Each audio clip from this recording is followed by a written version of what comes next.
조갑제 TV 시청자 여러분 안녕하십니까? 2020년 4월 8일 총선까지 이제 꼭 일주일 남았습니다. 오늘은 아주 특별한 손님을 모셨는데요. 미래한국당의 비례대표 7번을 하시는 정경희 교수님을 모셨습니다. 정경희 교수님은 좌편향 교과서를 바로잡는데 앞장섰던 분인데 이번에 당선 가능성권 안에 들었습니다. 맞죠? 근데 우선 국민 여러분께서 지지해 주셔야지. 어떻게 해서 여기까지 오게 됐는지 한번 설명을 해주시면 좋겠네요. 네. 시청자 여러분 안녕하십니까? 영산대학교 정경희 교수입니다. 저는 이제 지난 한 30여 년 동안 대학에서 줄곧 서양사, 이제 그 중에서도 미국사를 연구하던 사람입니다. 그런데 이제 지난 2012년인가요? 이제 우연한 기회에 한국사 교과서를 분석하는 프로젝트를 한 2년간 진행을 했습니다. 근데 이제 그 프로젝트를 하다 보니까 제가 너무 충격을 받아서요. 한 두 가지쯤에 놀랐는데요. 하나는 국사 교과서가 우리나라 정통성을 부정한다는 사실이에요. 그래서 이제 우리 대한민국이 아니라 북한, 조선민주주의인민공화국이 국가이고 우리는 정부인 것처럼 그렇게 써놓은 거예요. 그래서 이제 그것에 놀랐고요. 다른 하나는 이제 그런 교과서들이 대부분 이 체제나 편집에 있어서 내용도 물론이고요. 북한 책을 베꼈다는 겁니다. 그래서 저는 그게 굉장히 충격으로 다가왔고요. 그래서 그 이후에 이제 제가 30여 년 동안 연구해오던 미국사는 접었습니다. 그리고 이제 이게 보통 문제가 아니다 싶어서 한국사 교과서 문제를 줄곧 연구하고 있고요. 그래서 이제 그 연구 결과를 또 저 혼자 알고 있으면 아무 소용이 없기 때문에 제가 이제 전국을 다니면서 학부모 여러분께도 알리기 위해서 대중을 대상으로 한 강연도 하고요. 하다 보니까 이제 또 이번에는 작년 말인가요? 현 정권에서 만들어낸 한국사 교과서 8종이 나왔습니다. 그래서 이제 그거를 분석을 하다 보니까 여태까지 우리가 이제 가장 문제가 된 교과서가 대표님도 잘 아시지만 왜 2003년에 썼던 한국 근현대사 6종 중에 그렇죠. 우리 금성 교과서, 금성 출판서 한국 근현대사가 이제 우리가 최악의 교과서라고 그래서 박물관에 보내야 된다, 그런 식으로 막 얘기했었는데 이번에 나온 교과서를 보니까 또 그거는 또 저리 가라요. 참, 그래서 기가 막혀가지고 이거 이대로는 안 되겠다 싶은 차에 마침 이제 저희 비례대표 중에서 역사 쪽에서 국회에 한 사람이 이제 들어가서 활동해야 되지 않나 해서 제가 이거 아무 평생에 꿈도 꿔본 적이 없습니다. 정치라는 거는. 저 진짜 그런 상황인데, 누군가는 해야 한다고 하니까 제가 이렇게 그야말로 이제 나섰습니다. 어떻게 할 수가 없더군요. 누군가는 해야죠. 그러니까 교과서를 연구를 하다가 여기까지 온 겁니다. 그죠? 그런 거죠. 한국사 교과서 프로젝트를 하다가 보니까. 그러니까 전혀 정치하실 분이 아닌데 이 상황이 정치를 하도록 밀어 올렸습니다. 그래서 밀어 올린 건지 어떻게 된 건지는 모르겠고요. 일단 이제 제가 이렇게 당에서 공천을 받고 이제 후보가 됐으니까요. 맡은 이상 어깨는 무겁습니다만 기대해 주시는 만큼 부응을 해야 되고요. 이제 처음부터 끝까지 이제 최대한의 노력을 기울여서 교과서 문제를 바로잡아 보겠습니다. 어쨌든 미래한국당의 공천 관리를 하신 분들의 안목이 참 훌륭하다는 생각도 듭니다. 이 부분에 대해서는. 그러니까 우리 정경희 교수님이 로비를 할 분도 아니고 이 정치를 안 하실 분인데 그래도 인정을 해가지고 인정했다는 것은 교과서 바로잡는 운동을 열심히 한 걸 인정한 건데 이게 2015년이죠. 우리 조갑제닷컴에서 낸 당시 교과서 분석 책 제목이 이거 제가 붙였습니다. 대한민국 교과서가 아니다. 그러니까요. 교학사 교과서는 안심할 수 있지만 지학사는 수정이 가능하다. 그러나 반대한민국적 계급 투쟁 사관으로 써진 5종, 금성, 두산, 미래엔, 비상교육, 천재교육은 조국을 미워하도록 가르침으로 리콜해야 한다. 이렇게 되어 있습니다. 제목이. 그때 8종. 이 중에 한 부분이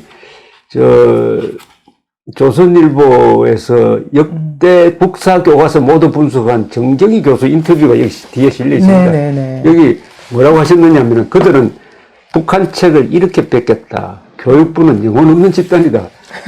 자, 그래가지고 그때 박근혜 대통령의 치적이라고 볼 만한 건데 이걸 바로잡기 위해서 말이죠. 국정교과서를 만들었지 않습니까? 그렇죠. 만들어가지고 이제 국정교과서가 상당히 바로잡힌 게 나왔는데 문재인 대통령 취임하자마자 이튿날인가 언젠가 이게 무슨 행정명령인가 특명을 내려가지고 2호, 제2호예요. 절차를 거쳐서 다 만들어 놓은 국정교과서를 폐기시켜 버렸습니다. 그렇죠. 이건 나중에 법적 절차의 심각한 여기 문제가 있을 겁니다. 이건 따로 조사를 해야 됩니다.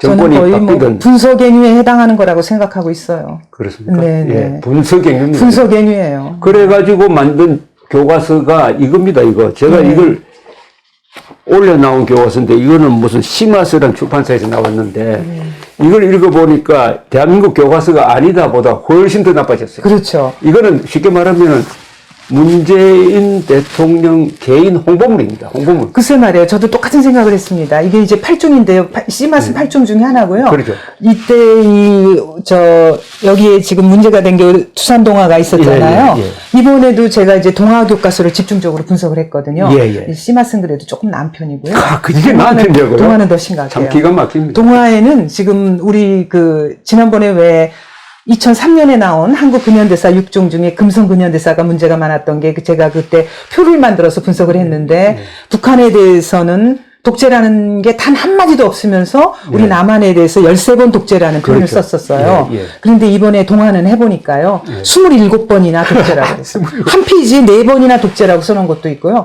완전히 그냥 북한에 대해서는 독재란 말 몇 분. 그러니까 북한에 대해서는 독재라고 쓰기는 했는데 그야말로 영혼이 안 들어가고. 그러니까 어떻게 썼냐면은 이번에 이제 교과서 교육과정에서 북한에 대해서 독재라고 쓰라고는 해놨어요. 왜 그랬냐면 이제 우리 같은 사람들이 계속 왜 문제 제기하니까. 그 금성 교과서 북한에 대해서 독재라고 안 했느냐 했더니 이제 그거 면피성으로 했는데 이번에 보니까 책을 보고 제가 실수를 금치 못한 게 제목에 북한의 독재라고 써놨는데, 왜 절의 제목에 조그맣게 소제목, 독재라고 있는데 본문의 내용에는 독재라는 말이 없어요. 무슨 유일체제라고 써놨어요. 그러니까 유일체제라는 거는 그거는 좋은 뜻으로 체제가 아니거든요. 그렇죠. 그건 체제가 아니고 정착적으로 세상에 유일체제라는 게 어디 있습니까? 북한이 자기네를 유일체제라고 불러달라는 거예요. 그렇죠. 그 앵무새처럼 그대로 불러주는 그 거예요. 욕이 아닙니다. 아니, 북한이 해달하는 대로 앵무새예요, 완전히. 그대로 해주는 겁니다. 그러니까 독재가 아니에요. 그러니까 우리는 독재고 북한이 독재가 아니라는 게 저 사람들의 인식인 거죠. 또 이번 교과서의 특징이 네. 이 말하자면 6.25 전쟁 범죄자 중에 하나인 김원봉. 네네. 김원봉을 여러 군데 사진까지 넣어가지고요. 네네. 강조를 했어요. 아니, 그렇게 될 수밖에 없는 게, 이제 교육과정 나왔을 때 제가 그걸 분석해서 뭐, 여기저기서 이제 비판을 하고 다녔습니다만은, 교육과정 자체가 무슨 그 사회주의 그 민족운동이라 그래서 마치 사회주의자들이 독립운동을 뭐 얼마나 대단하게 한 것처럼 해서 교과서 전체가 우리 자유민주주의에서 자유 빼버렸지 않습니까? 그래 놓고는 사회주의를 강조하는 거예요. 그래서 이제 일제 시기부터 사회주의 항일운동을 했다라고 하면서 대한민국은 지워버리고 이제 북한으로 가서 북한이 항일운동, 김일성의 항일운동으로 해서 마치 이제 북한이 우리 민족의 한반도에 세워진 두 개의 정부 중에 북한이 항일운동을 한 정통한 세력인 것으로 해서 남북한 중에 북한이 정통한 정부라는 인식이죠. 그대로 이어가게 만들려고 하는 겁니다. 그러니까 이 거대한 음모인데 네네. 독립운동의 정통성을 사회주의에 쪽으로 두고 강조하는 따라서 거예요. 사회주의 독재를 만든 북한이 정통성이 있고 네. 자유민주주의 체제를 만든 대한민국은 지우기라는 독립운동을 거죠. 네. 배반했다. 그러면 이제 그런 식으로 친일파로 몰아가려는 그래가지고 거죠. 네. 이 사실은 명백한 사실은 한국의 독립운동은 김구 이승만으로 대표되는 자유민주주의 독립운동이었거든요. 그럼요. 그 선상에서 자유민주주의 대한민국이 만들어진 것을 부정하기 위해서 그런 거죠. 이 독립운동사를 조작을 하는데 네. 그중에 핵심 인물로 띄운 게 김원봉이죠. 그렇죠. 대통령도 그 무슨 어디 시기에서 얘기했죠? 그렇죠. 그 김원봉을 자꾸 김원봉이 무슨 강조하잖아요. 국본의 무슨 뿌리 뭐 정리하는 것입니다. 기회가 있을 때마다 사회주의를 띄우는데 이제 이게 교과서 전체를 근데 이제 일반 이제 국민 여러분께서는 이제 그냥 이렇게 보시지만 저는 이제 흐름을 보니까 그걸 분석해 보면 어떤 식으로 돼 있냐면요. 사회주의를 강조하기 위해서 이제 우리가 그 사회주의가 일찍부터 이제 있었다라는 식으로 하면서 북한을 어떻게 규정해 놨냐면은요. 북한을 사회주의 정권이라고 해놨어요. 예. 그래서 이제 그게 왜 그러느냐 하면은 2009년인가 북한이 헌법을 바꿨습니다. 예. 그러니까 이제 실제로 1990년 이후에 이제 공산권이 몰락하지 않았습니까? 그래서 소련이 이제 폭망하고 공산권이 해체되니까 이제 공산주의가 인기가 없다는 걸 알아요. 그래서 이 사람들이 공산주의라는 말 대신 교과서에서 공산주의라는 말을 다 빼버렸어요. 그리고는 북한이 사회주의 체제라고 써놓고 북한이 이제 그 헌법을 공산주의에서 사회주의로 바꿨잖아요. 그러니까 그거하고 우리 안에 좌파들이 북한하고 그 결을 같이 하는 거예요. 그렇죠. 그래서 이제 교과서에서 사회주의 하는 식으로 해서 애들로 하여금 저렇게 어렸을 때부터 사회주의가 마치 좋은 것처럼 하면서 우리가 사회주의 독립운동을 했다 하는 식으로 북한은 사회주의다. 그래서 이제 결국은 북한이 정통성이 있는 것처럼 그런 식으로 이제 몰아가는 겁니다. 아까 우리 미국사를 전공하시다가 한국 교과서를 보니까 이게 어떻게 된 판인지 조국의 정통성을 부정하는 교과서가 됐다. 네네. 그리고 오히려 북한 노무현 정권이 정통성이 있는 것처럼 조작이 돼 있다. 네, 그렇게 돼 있는 거죠. 그렇게 만든 걸 체제를 보니까 이 교과서 체제나 용어나 이런 게 북한 것을 베껴서 네. 변용한 거다 이 말이죠. 그러니까 이제 북한 거를 거의 그대로 가져왔어요. 그래서 이제 제가 그때 그걸 분석할 때 아니 이 사람들이 이런 식으로 교과서를 쓰는 게 이게 어떻게 가능한가 해서 북한 책을 가져다가 이제 본 거예요. 그랬더니 현대조선 역사, 그다음에 조선 통사 그게 이제 대표적인 북한의 역사책인데 그거를 보고서야 제가 이 사람들이 왜 이렇게 썼는가를 안 거예요. 그래서 이제 제가 가장 대표적인 거 두 가지를 말씀드리면 하나는 그 일제강점기라는 용어입니다. 그래서 이제 우리는 사실 그 대표님도 이제 옛날에 그 일제시대라고 했죠. 의정시대, 그 다음에 이제 일정시대, 그 다음에 일제시대라고 했어요. 그래서 저희들 다 일제시대라고 했는데 요새는 어떻게 된 것이 어느 날부터 일제강점기라고 쓰지 않으면 아래 한글에서 치다 보면 팅 소리 나면서 자동으로 바뀌게 돼요. 그러니까 일제시대라는 말을 못 쓰게 하는 거죠. 그래서 일제강점기라는 게 그래서 제가 그걸 찾아보니까 우리의 이제 기본적인 그 개설서 이기백 교수의 한국사 실론 있잖아요. 단 한마디도 일제강점기라는 게 없어요.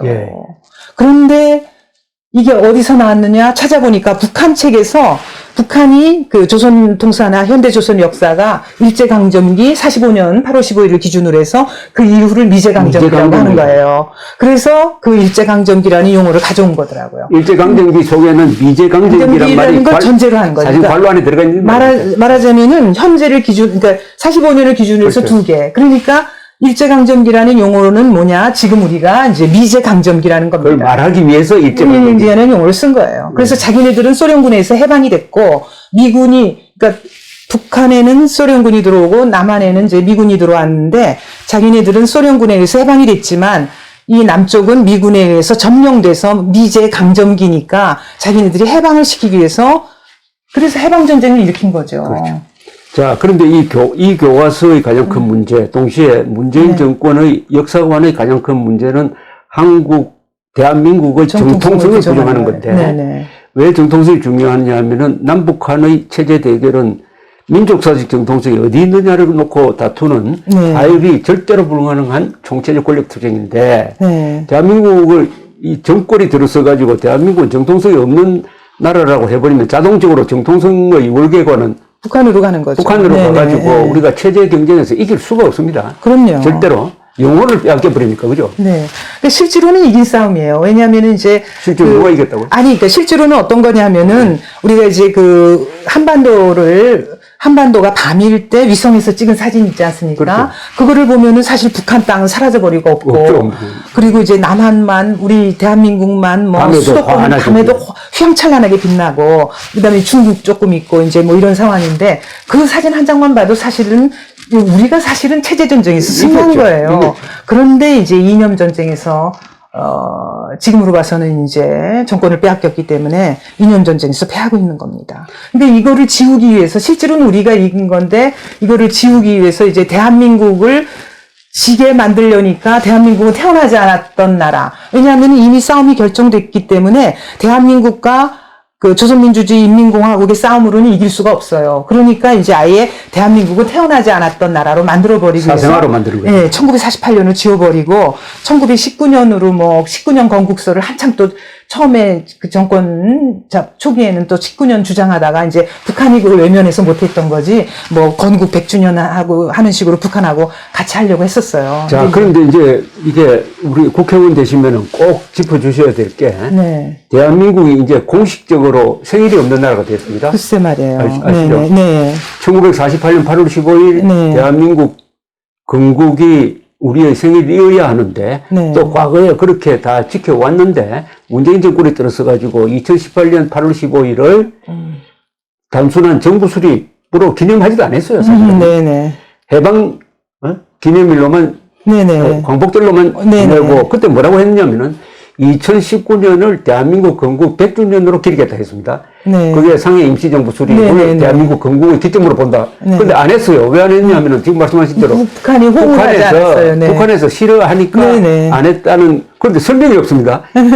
이 제일 중요한 건국기념일이, 네. 그래서 건국기념일이 19년도 아니고 48년도 아니고 건국이라는 말을 못 쓰게 자, 하잖아요. 그러면 정부 이 수립이라고. 정권은 대한민국의 생일을 지운, 호적을 바꾼, 이게 지구상에서 이런 나라 없잖아요. 그죠?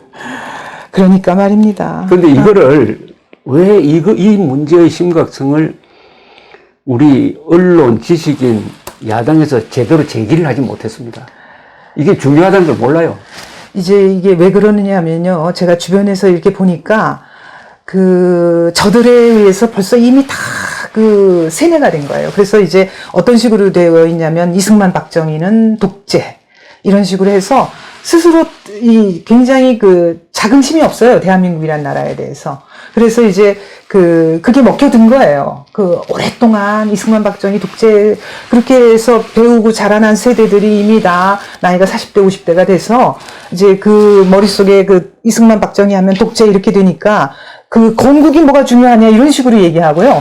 어떤 사람들은 얘기하면 뭐 단군 밑에 다 같은 단군을 조상으로 둔 같은 사람들인데 뭐 이런 식으로. 그러니까 우리 민족끼리 이게 이제 먹혀 들어가는 거예요. 그래서 우리 민족끼리에 대응하는 말로 이용훈 교수가 만든 말이 반일종족주의입니다. 그러니까 반일 빼고 종족주의인데, 네네. 결국 종족주의는 국가를 해체합니다. 그죠? 그럼요. 종족주의를 계속 강조하면은 이런 근대 국민국가가 아니고 네. 부족국가 시대로 돌아갑니다. 네, 부족국가라는 건 네네. 뭐냐? 같은 핏줄은 무조건 편들고, 그렇죠. 그 이외의 다른 종족은 적대시하는, 그럼 이런 식으로 국제사회에서 생활을 할 수 있느냐 이거예요. 지금 이제 국가가 단위로 현대 세계가 이게 편성이 돼 있는데 전혀 국제적인 흐름과는 맞지가 않는 거죠. 그리고 이제 또 하나 제가 민족주의라는 것에 얼마나 번역이 잘못된 건가 하는 거를 이제 한번 좀 말씀드리겠습니다. 민족주의를 우리가 이제 영어의 내셔널리즘을 그렇죠. 민족주의라고 번역을 하고 네이션을 민족이라고 번역한 건데 그게 이제 한 19세기 말이나 이럴 때 일본 사람들이 번역을 하는데 번역을 잘못한 거예요. 국민이라고. 네이션이 민족이 아니에요. 아닙니다. 국민입니다. 그래서 이제 국민. 왜냐하면은 민족주의라는 게 내셔널리즘이 나온 게 그렇죠. 프랑스 혁명이 그렇죠. 나폴레옹이 이제 유럽을 그렇죠. 전역을 점령하니까 독일 같은 나라에서 그렇죠. 국가를 통일하기 위한 그렇죠. 하나의 움직임으로 나온 게 내셔널리즘이거든요. 그래서 독일이 나중에 이제 결국은 그렇죠. 통일이 이루어지잖아요. 뒤늦지만. 그러니까 결국은 뭐냐면 일종의 네이션이 그때는 국민체거나 국민입니다. 국가거나 이런 거예요. 민족이 아니에요. 그런데 지금 우리나라 사람들은 내셔널리즘이 무슨 핏줄로 이루어진 혈족이나 그런 것으로, 그러니까 민족이라는 말을 잘못 생각하고 있는 거죠. 그래서 실제로는 국민체 또는 이제 국민주의 이런 식으로 번역을 해야 되는데 그래서 지금 일본 사람들도 그 내셔널리즘이 민족주의로 번역된 게 잘못됐다라는 걸 이제서야 알아서 지금 일본 사람들은 그냥 나셔널리즘인가 뭐 그런 식으로 영어로 그대로 쓴다고 합니다. 근데 이제 우리한테는 그게 잘못 알려져 가지고 뭐 껄핏하면은 무슨 뭐 나라를 뭐라 그러죠? 역사를 잊은 민족에게 뭐 미래는 없다 이렇게 얘기하는데 제가 볼 때는 거기서 역사를 잊은 민족에게 그 민족이 아니라 역사를 잊은 국민에게 미래는 없다. 그렇죠. 국민으로 바꿔야 됩니다. 네. 그러니까 민족과의 전쟁을 해야 됩니다. 그러니까 이제 그 흔히들 북쪽에서 그 선전선동하는 사람들이 우리 민족끼리라는 사이트를 만들어 가지고 이제 물론 그거 접속하는 거 불법입니다만 그 우리 민족끼리 사이트를 보고 제가 이제 그 올해가 6.25 70주년이잖아요. 그래서 제가 말씀드리고 싶은 게 그 북한이 하는 우리 민족끼리라는 건 완전히 거짓말이다 이런 거예요. 왜냐하면은 6.25 전쟁이 어떻게 일어난 전쟁입니까? 김일성이 박헌영하고 같이 소련의 모스크바에 가서 스탈린한테 전쟁하는 거 허락해달라고 3번인가를 쫓아갔잖아요. 그런 다음에 이제 전쟁 허락을 받아서 스탈린이 또 마오쩌둥한테 가서 군사를 내달라고, 지원병을 받으라라고 해가지고 또 마오쩌둥한테 가고. 그래서 결국은 6.25 전쟁에서 어떻게 됐습니까? 우리가 이제 인천 상륙작전에서 10월 1일 날 38선 돌파해갖고 올라갔죠. 그래서 올라갔더니 중공군이 정말 수백만이 들어와 있어. 최대 우리가 수십만에서 300만, 최대 300만을 잡는데요. 중공군이 들어와서 매복해 있다가 완전히 포위하는 바람에 우리가 이제 후퇴한 거죠. 그러니까 6.25 전쟁의 본질은 뭐냐 하면은, 김일성이 이민족인 소련 공군도 나중에 참전했잖아요. 그렇죠. 그러니까 소련군과 중공군이라는 이민족을 끌어들여서 동족을 친 전쟁이에요. 그래서 이민족을 끌어들여서 동족을 친 전쟁이 6.25 전쟁인데 무슨 우리 민족끼리라는 게 이거는 그걸 믿는 사람들이 처음부터 끝까지 다 거짓말입니다. 그건 다 선전선동이고요. 자, 그런데 역사 교과서를 하든 무슨 정책을 펴든 최소한 우리가 문명국가에서 살면 합의해야 될 게 하나 있는데 사실에 기반을 해야 되는 거 아닙니까? 그렇죠. 그런데 이 교과서, 상당수 교과서, 문재인 대통령, 그리고 지금 대한민국 역사박물관 관장, 이 사람들이 주장하는 바는 1948년 12월 12일 파리에서 있었던 유엔 총회에서 결의안을 거부한 거죠. 대한민국은 공정한 선거를 통해서 수립되었으므로 한반도 전체의 유일한 합법 정부라고 공인한 거를 조작을 해가지고 38도선 이남에서만 유일한 합법 정부다. 이건 명백한 조작 아닙니까? 아이고, 완전히 누가 쓴 책이더라. 언론에 계시던 분이 쓴 거짓과 왜곡인가? 그런 책이 있는데 거기에 아주 가장 대표적인 사료를 왜곡한 책으로 나와 있어요. 번역을. 오역의 세계다. 오역의 세계라는 책이에요. 영문을 거짓말한 거니까, 그죠? 그러니까요. In Korea라고 돼 있어요. 그러니까 한반도의 the only 그래서 가버먼트라고 그래서 한반도의 유일한 합법 정부라고 lawful government라는 거예요. 그래서 한반도의 유일한 합법 정부라고 돼 있는데 엄연히 한반도라고 해서 in Korea라고 돼 있는데 그거를 무슨 교과서마다 약간씩 다른데 선거가 가능했던 지역에서의 무슨 38선이 이남에서의 이런 식으로 그러니까 이제 이게 우리가 유일한 합법 정부라는 걸 부정하기 위해서 북한과 동등했다는. 그러니까 이거 이해하십니까?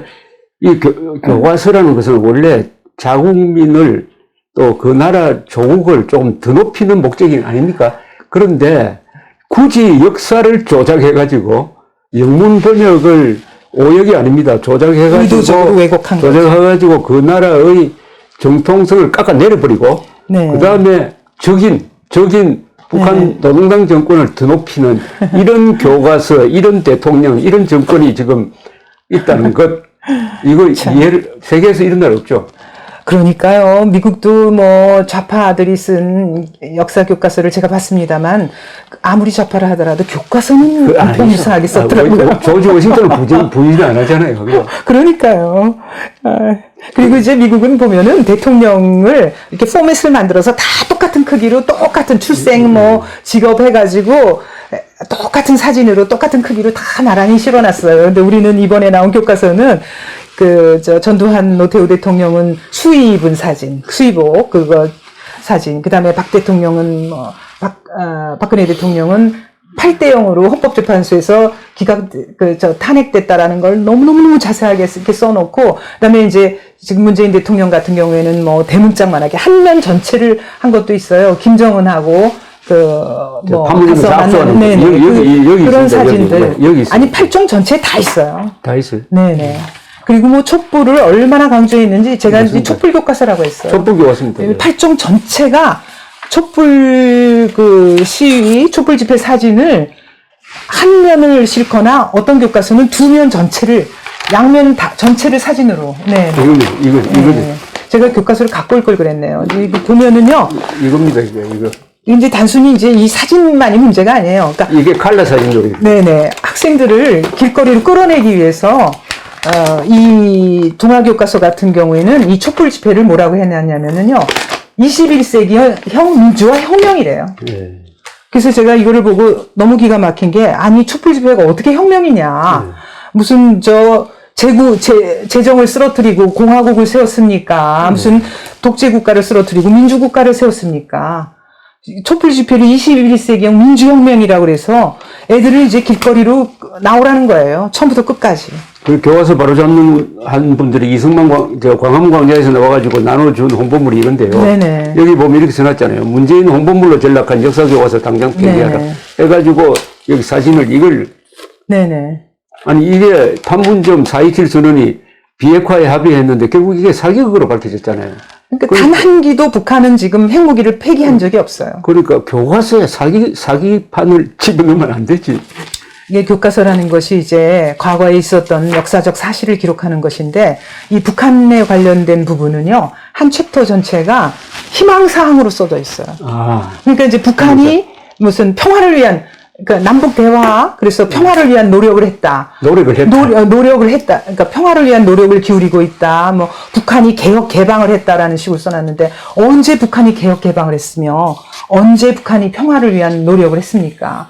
핵무기 단 한 기도 폐기하지 않고 미사일은 지금 계속 쏘아대고 있는데. 거기에 맞춰가지고 북한의 대남 도발은 거의 다 빼버리잖아요. 그죠? 완전히 그 대남 도발을 빼버리라는 식으로 교육과정이 돼 있었어요. 예. 그런 식으로. 그래서 이제 거의 쓴 책이 없죠. 근데 그걸 그나마 박근혜 대통령이 고생을 하면서 국정교과서에서는 상당히 바로 잡아 놓았는데 문재인 정권이 들어서가지고, 문재인 대통령이 들어서가지고 그걸 폐기시킨 것은, 이것은 학생들, 우리의 미래의 세대를 말하자면은, 심하게 말하면은 반역적 인간으로 만들든지 애국심과 영혼을 그냥 빼버리는 이런, 그러니까 어떻게 보면 민족사적 범죄입니다.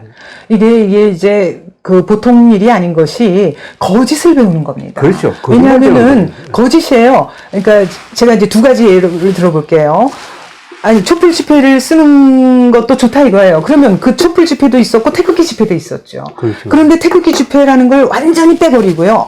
단 한 단어도 안 나옵니다. 그리고 이제 촛불 집회만 이렇게 써놓으면은요, 우리 같은 사람들은 태극기 집회를 보았으니까 알지만, 이제 앞으로 그 배우는 사람들은, 어린애들, 올라온 애들은 이제 태극기 집회가 뭔지 모르고 없었던 일처럼 배우는 겁니다. 북한도 마찬가지예요. 북한의 도발이 지난 45년 이후에 수천 번이 있었습니다.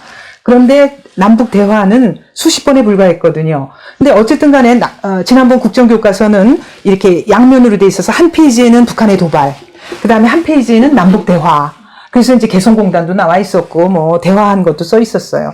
그런데 지금 교과서는 이 도발한 거는 다 빼버리고 대화만 이제 다 크게 실었단 말이죠. 그러면 이제 우리 같은 사람들은 옛날에 뭐 1.21 무장공비 사태라든가 뭐 아웅산이며 뭐 카기 폭파며 우리는 다 그거를 겪고 왔으니까 알지만 지금 새로 어린 학생들은 그런 일이 있었는지 몰라요. 그럼 이게 얼마나 왜곡이 되냐면은 북한이라는 나라는 우리를 한 번도 침공한 적이 없고 그렇죠. 무슨 우리한테 도발을 한 적이 없고 평화를 위해서 서로 우리가 노력만 한 것으로 알고 있으면 이거는 완전히 과거를 왜곡되게 거짓으로 알게 되는 거죠. 그러니까 굉장히 심각한 문제입니다. 이게 이제 이런 식으로 배우면요 어떻게 되느냐 하면은 세계 속의 대한민국 국민으로서 제대로 성장할 수가 없어요. 이게 이제 완전히 거짓된 교과서이기 때문에. 그러니까는 이게 우리나라에 대한 잘못된 인식을 가지고 있으면은 그야말로 이게 지금 지구촌인데 어떤 그 제대로 된 그 역사적 안목이나 이런 걸 가질 수가 없죠. 그러니까 우선 이렇게 하면은 대한민국이라는 자유민주주의 체제를 영속적으로 지켜나갈 수가 없죠. 없죠. 네. 왜냐하면 그게 제일 이런 교육을 네네. 받은 세대는 네. 애국심이 없어지고 정의감도 없어지고 사실에 대한 분별력도 없어지고 무엇보다도 자기 국민과 국가의 기억이 없어져 버립니다. 기억 상실증이 되어버리거든요. 네. 기억 상실증이 되고 그 다른 기억, 잘못된 기억이 그 머릿속에 들어가 버리면은 북한과 같아지죠. 우리가 북한 사람들을 보고 비웃고 이러지만은 북한 사람들이 섭수한 교육이 네. 그런 교육이니까 그런 인간이 된 거예요. 네네. 근데 우리가 교육하는 게 한국사 교육이 그 길을 따라간다? 그러면은 한 50년 이렇게 교육을 받다가는 북한 쪽으로 기운다. 물론 하나 북한과 다른 거는 우리는 다른 정보 채널이 많죠. 그죠? 그래도 이게 이제 교과서라는 게 워낙 그 막강하기 때문에, 왜냐하면 이게 수능에서 필수 시험이거든요. 그리고, 제가 이제 주변에서 보니까 어렸을 때부터 배우는 거, 어렸을 때 배운 것이 진실로 이제 그렇죠. 되니까 뇌리에 깊게 새겨져서 대학에 와서 제가 아무리 이제 설명을 해줘도 전혀 그게 먹혀 들어가지 않는 거를 제가 느끼거든요. 그러니까 이게 교과서를, 그래서 저 사람들이 교과서를 장악한 겁니다. 교과서를 장악하기 위해서 1980년대부터 그렇게 국정 폐지하라고 그랬잖아요. 각종 연구소를 만들어서. 그리고 문재인 정권이 제일 잘못한 것을 랭킹 내면은 뭐 탈원전이 먼저 들어오고 이 비핵화 사기극이 두 번째 될까 그럴지 모르지만은 실질적으로는 이 교과서입니다. 그럼요. 왜냐하면 교과서 이게 왜곡. 땅의 문제가 아니라 이제 영혼의 문제기 문제이기 때문에 그래요. 이게 제가 다닌 교회 목사님 말을 인용하면은 인간은 몸이 망가지면 고칠 수가 있다. 네. 정신이 망가져도 정신과 의사에 가면 된다. 네. 그러나 영혼이 망가지면은 구제할 수가 없다. 네. 바로 교과서가 한 나라의 영혼을 망가뜨리는 겁니다. 그러니까요. 국민들의 영혼을 망가뜨리는 겁니다. 네. 그런데 그 일을 국회에서 하실 아마 전담을 해가지고 하실 유일한 분이 되겠어요. 이제 아주 책임이 큽니다. 혼자서는 어렵고요. 이제 저희 미래한국당에서 이제 여러 의원님들과 더불어서 같이 해야죠. 이제 그래서 이제 혼자서는 뭐 되겠습니까? 그래도 미래한국당 이번에 공천 받으신 분 중에서 제가 보니까 외롭지는 않으실 것 같더라고요. 네. 뜻을 같이 하는 분들이 몇 분 있대요. 제가 기억나는 분만 이야기하면은 8번 비례 8번 신원식 전 합참차장, 그다음에 조태용 외교부 차관, 윤창현 금융연구원장 이런 분들은 다 이론이라든지 투지라든지 이런 면에서 빠지는 분이 아니니까 팀워크를 만들 수 있겠던데요. 그렇게 해야죠. 그게 이제 지금 중요한 문제고요. 이게 단순히 이제 또 역사 교과서만 그런 게 아닙니다. 제가 또 사회 교과서 읽다 보니까 모든 사회 교과서 같은 것도 뭐 중학교 역사, 그다음에 정치 경제, 사회 일반 사회, 초등학교 사회 교과서까지 왜 지난번에 지필진의 도장을 훔치다시피 해가지고 231군데인가 고쳤다는 거 아니에요? 초등 사회 교과서도. 그리고 또 보건 교과서 얘기 들어보니까 그것도 또 심각해요. 서구사회 PC라고 그래서 politically correct라고 그래서 이제 PC 교육이 아주 극진적인 좌파 교육이거든요. 그게 이제 모든 이 과목에다 침투를 해가지고요. 이 교과서에 그러니까 좌파 교육을 바로잡는 게 이게 제가 볼 때는 굉장히 급한 문제입니다. 우리 아이들의 이제 영혼이 걸린 문제니까요. 그래서 이제 게다가 지금 올해 18세부터 또 참정권이 주어져서 지금 이제 사실 고3인 애들 중에도 18세 참정권이 주어졌잖아요. 그랬는데 이번에 이제 코로나 사태 때문에 학교가 제대로 열리지 않아서 그랬지, 만약에 학교가 열렸었으면 이거 정치판으로 다 변해가지고 학교에서 더군다나 이제 무슨 전교조 교사들이나 이런 사람들이 장악하고 있는 경우에 이 역사 교과서를 통해서 애들을 정치판으로 끌어내기 위한 그것이 다 마련이 돼 있더라고요. 여기에 이제 수행평가가 들어있는데, 어느 교과서였더라? 그 수행평가를 보니까 동아교과서였던가? 이게 역사 문제의 수행평가가 아니에요. 이게 한국사 교과서인데 수행평가에 뭐가 나와 있냐면, 내가 대통령이 된다면, 뭐, 어떤 공약을 내세우겠는가. 그래서 공약을 마련해보자. 라는 거예요. 이게 이제 사회교과서라면은, 그게 뭐, 그럴듯한 과제입니다만은, 한국사라는 거는, 국사교과서라는 건, 과거에 일어났던 사실을 쓰는 그렇지. 교과서거든요. 그거에 관한 문제를 내야지. 그렇지. 애들을 이제 정치판으로 끌어내기 위해서 그런 걸 수행평가라고 낸 거예요. 그러니까 이게 지금 보통 문제가 아니기 때문에 그거랑 이제 연결지어서 학교가 정치화되는 거를 막기 위해서 뭐 여러 가지 법안을 마련해야 될 것 같습니다. 그래서 그런데 이게 네. 결국 좌파가 가장 투자를 많이 한 분야와 싸우는 거거든요. 네네. 그러면 우리도 이 자유진영도 네. 이게 인프라가 잘 돼 있어야 되는데, 그게 좀 항상 부족했지 않습니까? 그렇죠. 그러니까 이제 그거를 현명하게,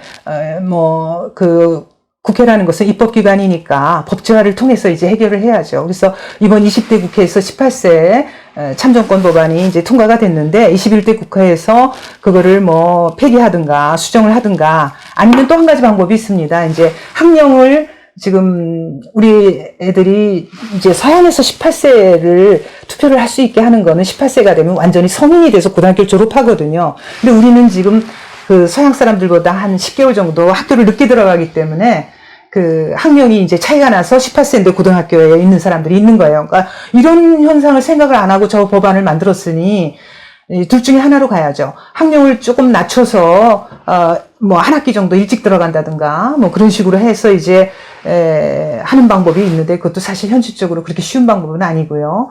아니면은 이제 18세를 고등학생은 할 수 없게끔 하려면 18세 참정권 법안을 도로 뭐 폐기를 하든가 하는 식으로 해서 이제 학교가 정치화되는 걸 막아야 되고, 그 다음에 이제 또 하나 학교가 정치화되는 것 중에 하나가 현장에서 정치화된 교육을 하는 무슨 전교조 교사라든가 특정한 그 집단들의 그 교사 있지 않습니까? 네. 작년에 인원고에서 보듯이 그런 교사들을 제재를 하지 않고 넘어간다는 거예요. 예. 그러니까 그런 그 현장에서 정치적 사상을 애들한테 주입하려는 그런 정치화된 교사들은 원래 교육은 중립적이어야 하거든요. 그러니까 그 중립성을 훼손하는 교사들에 대한 제재를 할 수 있는 법안을 마련을 해야죠. 그리고 이 학부모들의 힘을 좀 키울 수 있는 방법은 없습니까? 지금 뭐 학부모들의 이제 힘이 커져가지고 네네. 정교조 교사를 제어할 수 있는 그런 장치는 안 됩니까? 글쎄요, 지금 이제 학부모들, 근데 그거는 이제 법적으로 하기에는 조금, 어렵고요. 제가 볼 때는 그 법안을 활용을 해야 될 것 같아요. 지금 저 사람들이 만든 것 중에 교장 공모제라는 게 있어요. 그래서 종래에는 왜 교장 스님이 되려면은 학교에서 무슨, 일정한 기간 동안 뭐 그 경험이 많고 뭐 여러 가지 이제 평가라든가 이런 좋은 분들이 교장을 하게끔 제도가 엄격하게 돼 있었는데 교장 공모제라는 걸 시행을 하면서 별로 그 자격을 충족하지 못하는 교사들도 교장이 될 수 있게끔 공모제를 통해서 한단 말이죠. 그래서 그게 이제 전교조 출신 사람들이 교장이 되는 그런 길이 된 거예요. 그래서 그런 제도를 만들었기 때문에 그것도 그 제도를 정비해야 되지 않나 생각하고 있습니다. 예. 그리고 네. 우리 이 교과서 한국 현대사 교과서에서 항상 큰 쟁점 중에 하나가 1948년 4.3 제주도 4.3 사건이 있거든요. 네네. 4.3을 마치 의로운 봉기라는 표현을 써가지고 우리가 계속 문제를 제기를 네네. 하고 했는데 이번에 4월 3일 날 문재인 대통령이 가서 기념사를 한 걸 요지는 딱 이거예요. 제주 또는 제주도민이 통일의 꿈을 꾸었다. 네. 먼저 꾼 꿈이었다. 그래서 참화를 불렀고 비극이 일어났다. 네네. 이렇게 이야기함으로써 4.3 사건의 본질이 남로당이 네. 그의 5월로 예정되어 있던 선거를 네. 방해해가지고 네네. 건국을 못하게 하기 위해서 네네. 일으킨 무장폭동이었고 네. 이게 이들이 내세운 게 통일이라면 그것은 공산 통일일 수밖에 없어요. 그러면 통일의 꿈이 뭐냐 이거. 그럼 제주도민이 공산 통일의 꿈을 꾸다가 이렇게 고초를 당했느냐. 그래서 어떤 제주도민 한 사람이 부평을 하는 메시지를 저한테 보내왔기에 네네. 제가 이렇게 답을 했습니다. 제주도민이 문제를 제기를 해야 된다. 공개적으로. 네. 이렇게 얘기해요. 글쎄 말이에요. 실제로 그 아주 소수의 그 제주도민하고 분리를 해서 생각해야죠. 그게 이제 일으킨 사람은 남로당, 제주도당, 네. 김달삼을 비롯한 아주 소수의 사람들인데 그렇죠. 그 사람들이 그 폭동을 일으켜가지고 제주도 내에 있는 24개의 파출소 지선 중에 12개를 불태웠다는 거 아니에요. 그렇죠. 그리고 그 과정에서 제주도민들을 얼마나 많이 학살했습니까? 그렇죠. 그러니까 제주도민들은 처음부터 피해자예요. 피해자죠. 이제 그리고 그거를 이제 진압하는 과정에서 이제 말하자면 군경이 또 무리한 진압이 있었고. 네네. 그러니까 구분을 못한 거죠. 피하 구분을 못해서 그렇죠. 이제 얼마나 많은 제주도민이 안타깝게 희생이 되셨습니까? 양쪽으로 다 희생된 건데. 그러니까 결국은 제주도민은 공산주의자들에 의해서 남로당, 제주도당에 그렇습니다. 의해서 그렇죠. 1차적으로 피해를 보시고. 그렇죠. 그러니까 최대 피해자세요. 그렇죠. 그런데 이제 그거를 4.3을 폭동이라고 하면 제주도민들을 폭도로 마치 모는 것처럼 제주도민들이 그렇게 이제 오해를 하시도록 이제 중간에서 정치가들이 저렇게 선동을 하는 거지. 그렇죠. 대부분의 제주도민들은 그렇게 이해 안 하시리라고 그렇죠. 이제 생각을 해요. 근데 이제 우리는 폭동으로 규정할 수밖에 없는 게 제주 4.3의 발단이 된 그거를 이제 우리는 그 얘기하는 폭동은 거죠. 제주 폭동이 아니고 남로당 예, 남로당 남로당의- 제주도당이 그렇죠. 일으킨 폭동이에요. 남로당 무장 폭동 이렇게 하면은 심지어 그 김달삼은 나중에는 자기네들 그 남로당원들끼리 한 투표함 가지고 황해도 해주로 그렇죠. 월북해서 가지 않았습니까? 그래서 이른바 조선민주주의 인민공화국 수립에 참여했잖아요. 네네. 그랬다가 뭐 나중에 무슨 무장공비로 또 내려왔다가 우리 군경에서 네, 토벌됐다고 그러더라고요. 그렇죠. 네네. 그러니까 그야말로 그 소수의 그 남로당원들이 일으킨 폭동인데 폭동이란 말만 하면 이제 정치가들이 그걸 악용을 해가지고 제 책에서도 뭐 그 앞뒤 다 끊어버리고 뭐 제주도를 폭동이라고 한 사람을 왜 무슨 미래한국당에서 공천했느냐 해가지고 아유 참나 저희 그 당에서 저 곤욕을 치르셨을 거예요 저희 대표님이랑 다 아유 참. 얼마나 죄송스러운지. 근데 저들의 그 앞뒷말 다 끊어버리고 무슨 하는 거는 이루 말할 수 없어요.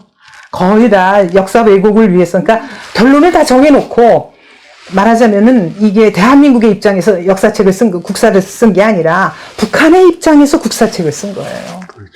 북한이 우리 민족의 정통한 국가라고 믿고 있는 겁니다. 그럼 지금 이제 뭐 당선은 거의 틀림없고요. 아이, 그것도 모릅니다, 대표님. 우리 국민 여러분께서 이제 지지해 주시고 투표를 해 주셔야 이것도 가능하고요. 어떻게 될지 모르죠. 지금 뭐 그럼 총선 결과를 어떻게 보십니까? 아유, 뭐 여러 가지로 어렵죠. 어렵죠. 지금 뭐 언론 지형이나 이런 게 우리 완전히 기울어진 운동장이지 그렇습니다. 않습니까? 그리고 이제 지금은 오히려 어렵다고 국민들한테 사정을 해야 될 거 아닌가요? 그러니까요. 글쎄 말이에요. 뭐 이긴다 할 때가 아닌데. 아니요, 이기기는요. 지금 이제 저희가 볼 때는 점점 더 이게 이제 국민 여러분께서 이제 우한 폐렴으로 너무 오랫동안 이제 이렇게 힘들게 지내시다가 이제 보니까 또 이게 이제 미국하고 유럽에서 이제 희생자가 많이 나오고 하는 걸 보시면서 이제 상대적으로 이제 우리가 잘했나 이렇게 생각하시는데 물론 우리가 이제 우리 의료진들이 헌신적으로 정말 우리는 현장을 버리고 떠난 의료진 이런 거는 없지 않습니까? 그렇죠. 우리 의료진이라는 정말 대단하시죠. 이럴 때 이제 우리 국민의 저기가 다 드러나잖아요. 어떤 국민성의 뭐라 그럴까요? 로열티라 그러나요? 국가에 대한 헌신, 신뢰할 만한, 우리가 왜 IMF 때, 사태 때도 금모으기 운동한 그렇습니다. 국민이 아닙니까? 세계에 유례 없는. 그래서 이제 다 질서 정연하고, 외국 기자가 우리나라 대구, 그때 한창 대구가 코로나가 빈발할 때 와가지고 취재하면서 놀랐다는 거 아닙니까? 이렇게 폭동 같은 거 없이 약탈이 없이 질서 정연하고 너무나 평화롭고 사람들이 의연하게 대처했다 그러는데 그래서 우리 국민들이 이렇게 의연하게 대처하신 덕분에 이제 이 위기를 어느 정도 이제 극복해 가고 있는 상황이 되니까 상대적으로 이제 다른 나라에 비해서 잘 하는 걸로 되니까 이제 이 정권이 거기에 편승해갖고 자기네가 뭐 잘했다라는 식으로 이제 하니까, 글쎄, 어떻게 될지 모르겠어요. 근데 이제 이번에, 저희가 총선에서, 다수당이 되지 못하면, 이번에 이제 선거가 마지막 아닐까 저는 또 개인적으로는 그런 우려까지도 해봅니다. 왜냐하면은 이 사회주의로 간다는 것이 이게 어제 오늘의 일이 아니에요. 그러니까 이번 그 문정부가 출범해가지고 2018년 봄에 헌법 개정안을 내놓고 역사 교과서 개정안, 이거 두 가지를 동시에 내놨는데 그 내용이 똑같습니다. 둘 다 헌법의 자유민주적 질서에서 자유 빼버리고, 그 다음에 교과서에서 자유민주주의에서 자유 빼버렸거든요. 근데 이제 헌법안은 자기네가 3분의 2를 차지하지 못하니까, 의석이 3분의 2가 안 되니까, 그냥 이제 그 60일이 지나서 표결에 붙여지지 못하고 자동 폐기됐어요. 그러나 교과서는 이렇게 만들어진 거죠. 그래서 교과서가 나온 건데, 이렇게 이제 거의 뭐 사회주의, 그러니까 이 교과서는요, 이 보면 어떻게 되냐면 대한민국을 최대한 깎아내려요. 그렇죠. 그 다음에 북한을 최대한 감싸요.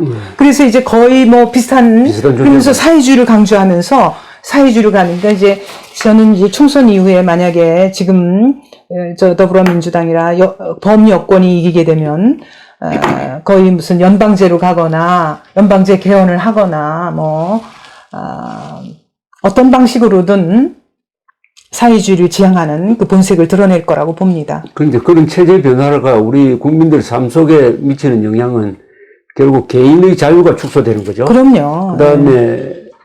자유, 생명, 재산. 네. 그리고 행복을 추구할 권리. 그게 이제 헌법 미국의 10조. 헌법 10조. 우리 헌법 10조에 보면은 모든 국민은 인간으로서의 존엄과 가치를 가지며 행복을 추구할 권리를 가진다.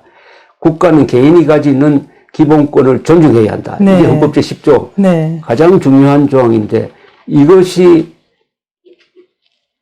말하자면 사라지는 거죠. 훼손되는 그럼요. 이게 모든 데서 자유를 빼겠다는 건 뭡니까? 자유 없는 나라 만들겠다는 거죠. 이들의 그 자유 없는 나라 만들겠다라는 게 참 걱정입니다. 근데 어차피 이제 일주일 남았는데 저는 보니까 투표로 60대 이상이 1200만으로서 전체 유권자 28%거든요. 네.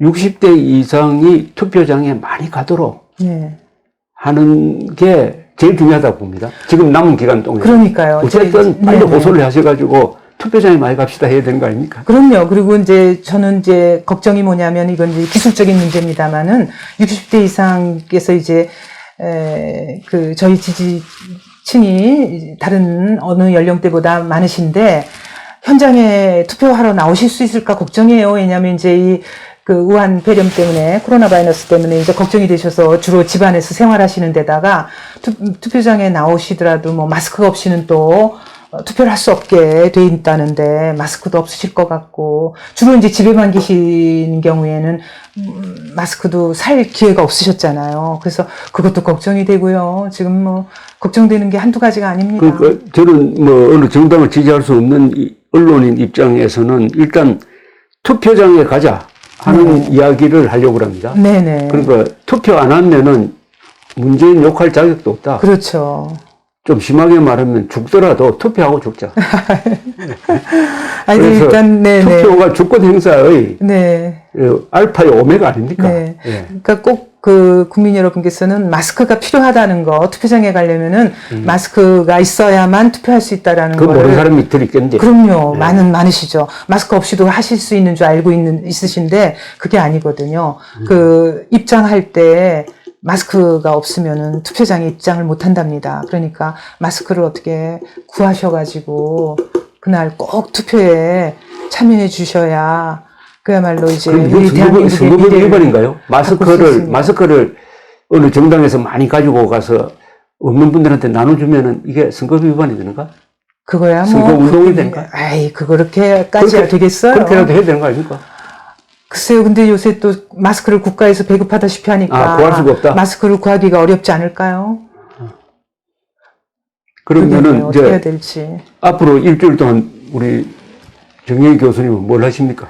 저야 뭐 이제 한 군데라도 어디 유튜브 방송이라도 나가서 우리 시청자분들께 이렇게 이제 말씀을 드리고 상황이 이러하니 우리 아이들의 그 미래를 바꾸려면 교육을 바꿔야 우리 아이들의 미래가 바뀐다. 이렇게 말씀드리고, 이제 우리 자유민주주의, 자유시장 경제, 대한민국, 우리 70년 넘게 쌓아올린 공든탑이 무너져 내리지 않으려면은 꼭 이번에 투표해 주십사. 이렇게 이제 말씀드리려고 하는 거죠. 뭐, 제가 할 역할이 이거밖에 더 있겠습니까? 유튜브가 없었으면은 네. 어찌 했을까 하는 생각도 글쎄 들었죠. 말이에요. 이게 이제 이렇게 그 언론 지형이 완전히 기울어지다 보니까 우리가 유튜브가 없었으면은 그나마 어떻게 이 어려운 시절을 견뎠을까 싶기도 하네요. 근데 이 한국 교과서 연구를 너무 많이 하시다가 미국사 전공, 미국사를 좀 놓치는 게 우리로서는 좀 손실인 것 같은데. 아유, 아니죠. 저는 제가 한국에서 미국사를 전공하신 분들이 많지는 않죠. 많지는 않지만 그래도 있습니다. 다, 예, 이렇게 많이 있으세요. 그리고 미국사 학회도 따로 있고요. 아, 그래서 저는 물론. 제가 지금 제 생각이 짧았던 게 어렸을 때는 그렇게 미국사를 이제 관심이 있어서 서양사를 주로 공부를 했는데 제가 교과서를 분석하면서 느낀 게, 이게 조금 더 일찍 그 국사 쪽으로 돌아올 걸. 왜냐하면은 이제 보니까 다들 이제 한국사 하시는 분들이 뭐 고려시대, 조선시대를 주로 하시지, 이 현대사를 연구하시는 분들이 별로 없으셔요. 근데 이제 현대사를 연구하려면은 이제 영어를 필수적으로 잘 해야 되는데 저는 이제 원래 서양사를 했기 때문에 이제 영어 면에서 이제 좀 다 독해가 가능하니까 진작 한국 현대사를 할 걸 잘못했다라는 생각이 이제 뒤늦게 들었죠. 뭐 많이 늦었습니다. 저 이승만 대통령에 대한 증언 중에 하나가 무초대사, 무초대사의 증언, 오랄 히스토리에 이런 내용이 있더라고요. 이승만을 평하면서 이승만 대통령은 여러 단점 몇 가지 이야기하고 국제 정세를 가장 높은 수준에서 이해한 사람입니다. 아주 극찬이죠, 이게. 그렇죠. 국제정치학 박사시잖아요. 이렇게 이야기를 하고 미국 사람들이 오면은 미국 건국 과정에 대해서 이야기를 하는데 미국 사람들이 혼이 빠지는 듯이 듣는다 이랬어요. 그러니까 이승만 대통령이 미국 건국 과정에 대해서 그렇게 깊게 하셨어요. 그런 것인 거죠.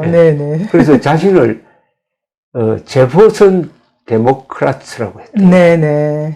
실제로 그런 말이 있었어요. 제퍼슨 데모크라트. 그러니까 제퍼슨 민주주의자는 국민을 교육해야 된다. 이걸 가장 강조하는 사람들 아닙니까? 그렇죠. 그래서 이승만 대통령이 실제로 국민교육을 국민학교 만드시고 보통 교육에 우리나라 당시 그 예산의 뭐 20% 가까이인가를 썼어요. 어마어마한 돈을 그 당시로서 쓴 겁니다. 그러니까 우리나라 역대 교육 제도를 완전히 확립을 하셨잖아요. 역대 대통령 중에서 교사적 품성을 가진 분이 두 분이에요. 이승만과 박정희입니다. 박정희 대통령은 실제로 교사셨잖아요. 그러니까 이게 대통령이 교사여야 하는 거 아닙니까?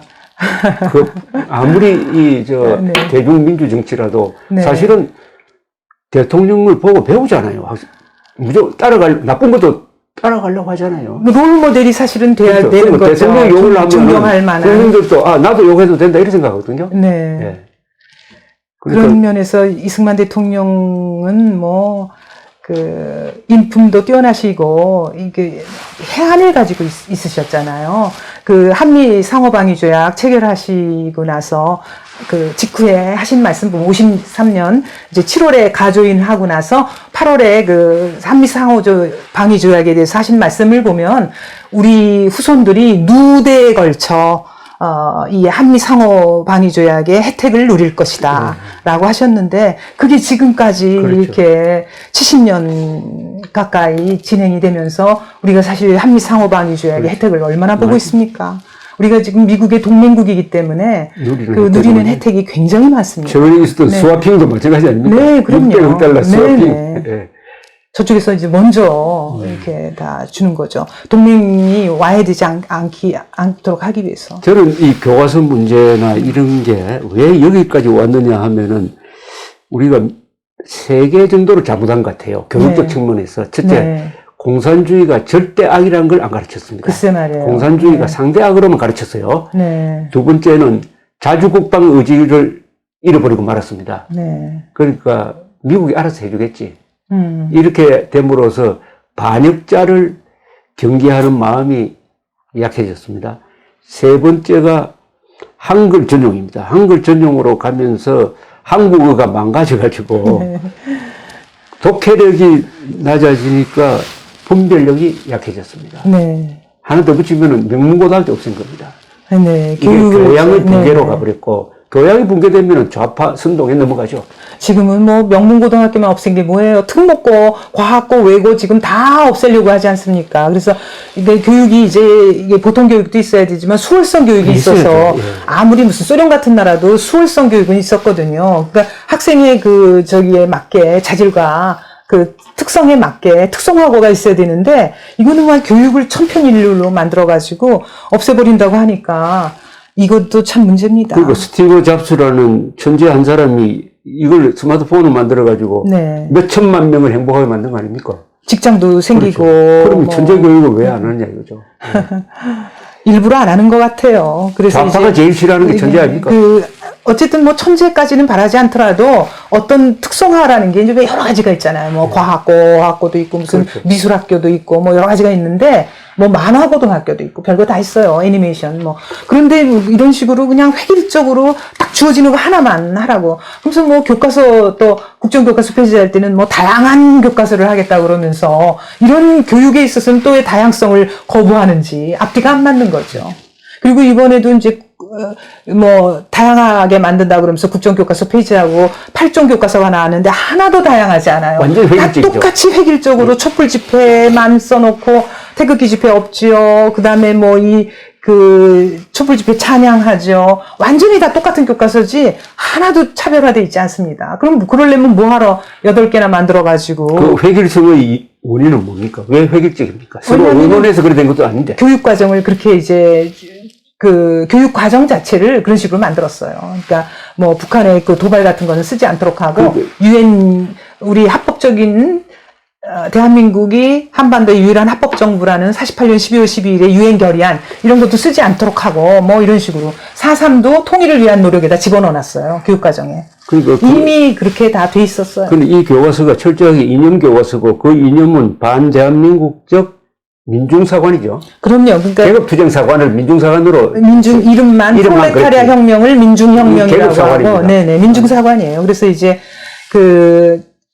지금 집권 세력이라는 게 86세대라고 그러잖아요. 우리가 60년대 태어나서 80년대 대학 다닌 사람들이 지금 이 정권의 그 담당층인데, 주 담당층인데, 그 사람들이 이제 학생운동 하던 당시에 그 운동권 규제라는 거, 그 포맷으로 만든 거예요. 그래서. 이 교과서가 운동권 교재입니다, 그냥. 그러니까 이제 그 애들을 길바닥으로 끌어내는 겁니다. 그러니까 우리가 이제 흔히 그 세간에서 그런 말 하잖아요. 뭐, 네 자식은 촛불전사, 내 자식은 뭐 외국 유학? 뭐 이런 식으로 너희들은 그냥 개천에서 가재, 붕어, 개구리로 살아라. 내 자식은 나 해외에 유학 보내놓고 네 자식은 길거리에 촛불 들고 나와라예요. 그러니까 완전히 길거리로 끌어내려는 거죠. 그러니까. 항쟁, 투쟁 이것만. 그게 교과서의 4분의 3이 항쟁의 역사로 돼 있어요. 그래서 4분의 1, 조선시대 1863년까지를 4분의 1에다가 밀어놓고요. 완전히 그 한국사 교과서 편제가 바뀐 거 보셨죠? 4분의 1에다 밀어넣었어요. 그리고 나서는 나머지 4분의 3이 무슨 뭐라더라? 한 그런 식으로 해갖고 이렇게 150년을, 그러니까는 한 2, 3천 년을 4분의 1에다 밀어놓고 나머지 이제 개항서부터 해가지고 일제시기, 그 다음에 이제 해방 이후에 갖고 세 개로 나눠가지고 무엇을 위한 노력, 전부 교과서가 무슨 노력하고, 실제로 일어난 일이 아니에요. 노력을 했다라는 거로, 다 노력, 이런 식으로 써놨어요. 그러니까 이게, 반대한민국, 항쟁, 투쟁. 반대한민국, 반일, 반미, 네. 친북, 친중으로 가는 사람들의 공통점 하나가 그렇게 해놓고 자기 자녀들은 주로 미국에 보낸다. 외국 유학. 네. 미국에 많이 보내죠. 네. 특히 미국에 많은데 세상에 이런 위선이 있을 수가 있느냐. 위선의 극치인데. 자, 이게 이런 위선이 어디까지 갈 수 있느냐. 과연 이런 위선적인, 이념으로 한국의 현실을 끌고 갈 때 과연 어디까지 갈 것인가? 이 자체 모순이 어떻게 파탄이 날까? 이것도 참 궁금해요. 아, 그거는 이제 삼자로서 남의 일을 볼 때 얘기고요. 지금 우리가 이 안에 살고 있는 데서는 그렇게 하면 안 되고, 이번 4월 1호 총선에서 다음 주 수요일, 아니면 이제 이번에 하실 분들은 주말에 사전선거를 하셔가지고 그 고리를 끊어내야죠. 그리고 이거를 그럴 상황까지 우리가 방관자라면 그렇게 하겠는데, 우리가 이 안에 살고 있는 대한민국의 국민으로서는 이제 그런 식으로 방관하면 안 되죠. 그러니까 제가 오죽하면은 평생 공부밖에 안 한 저 같은 사람이 지금 국회로 들어가야겠다고 결심을 했겠습니까? 그러니까 국회의원 되시면은 네. 대한민국 생일을 꼭 찾아주세요. 생일 없는 나라가 네네. 이게 이 지구상에서 대한민국뿐이라는데 책도 나왔어요. 건국을 기념하지 않는 나라라는 책도 나왔어요. 그건 또 전달은 말이고요. 생일 없다고 하세요. 생일 없는 생일이 없는 나라. 생일 없는 나라. 이미 이제 건국을 기념하지 않는 생일 나라라는 없는 책이 나라. 족보를 나왔습니다. 바꾼 그것도 종손이 앞장서가지고 족보를 바꿔버렸으니까. 아니, 어떻게 하다가 이렇게 우리나라가 진실과 거짓의 싸움이에요. 거짓이 판치는 나라가 되었는지, 거짓된 세력을, 끊어낼 수 있는 방법은 4월 15일에 나와서 투표해 주시는 방법밖에 없습니다. 시청자 여러분 많이 나와서, 예. 저희 미래 한국당을 좀 지지해 주시기 바랍니다. 그래야 우리 아이들의 미래가 바뀔 수 있습니다. 자, 그럼 총선 끝나고 나서 한 번 더 모시겠습니다. 네네. 예. 네, 감사합니다. 네, 감사합니다.